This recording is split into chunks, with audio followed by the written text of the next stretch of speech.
Ano nga ba ang sikreto sa pagluto ng crispy french fries with yummy deep recipe?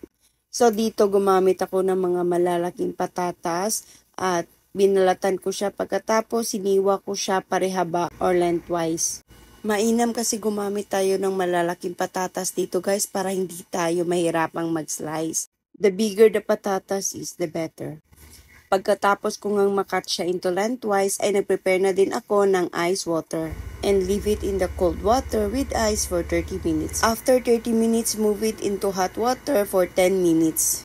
Nagprepare na din ako ng clean towel para doon siya i-dry. Then line it up in an aluminum tray. Then freeze it again for another hour. Pwede mo din siyang ilagay lang siya sa ref para anytime na gusto mong kumain ng french fries ay makakaluto ka. I-deep fry mo lang siya into boiling oil. So dito, 2 beses tayo magpa-fry ng french fries. After ng isa, fry, cool it down first and then fry it again the second time. Sa pagluluto ng french fries, kailangan continuous lang yung stirring natin para mas crispy siya. At kapag golden brown na siya, in some part, pwede na natin siyang alisin sa kawali.